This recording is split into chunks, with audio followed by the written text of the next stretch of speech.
Fil-parti t'isfel tal-binja majestuża fil-Kalkara li llum tilqa l-Esplora se jsir ċentru għall-Anzjani. F'binja fuq ix-xatt li tmur lura żmien il-kavallieri u li tkun irrestawrata, iċ-ċentru mistenni jkun sors ta' attivitajiet differenti fosthom dawk interattivi għall-anzjani li se jiffrekwentaw dan il-post. F'konferenza tal-aħbarijiet flimkien mal-Ministru Ġew Mizzi, is-Segretarju Parlamentari Ġustin Karwana u ċ-Chairman tal-Kunsill Malti għax-Xjenza u t-Teknoloġija intqal li dan hu l-mod kif il-Kunsill jista' jagħti xi ħaġa lura lill-komunità tal-Kalkara li tat parti mir-raħal tagħha għall-Esplora.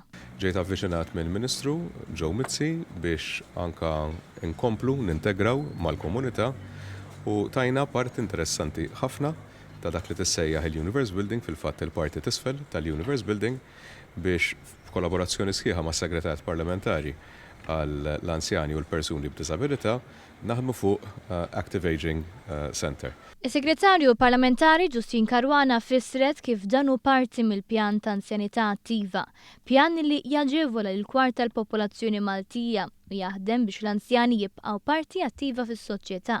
U l-Kunsill li jmexxi l-Esplora lest li jilgħab parti importanti f'dan kollu.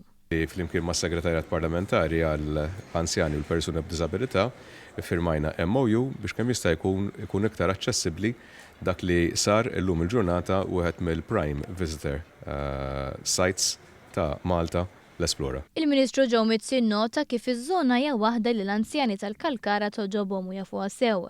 Mhux biss għax bosta għamlu snin twal jaħdmu fiċ-ċentru tabiegħi, iżda wkoll minħabba l-fatt li huwa post fejn għad kbir ta' anzjani diġà jażlu biex jgħaddu il-ħin tagħhom hemm, fost oħrajn billi jistgħu minn fuq ix-tajta b'dan il-bini storiku fl-isfond.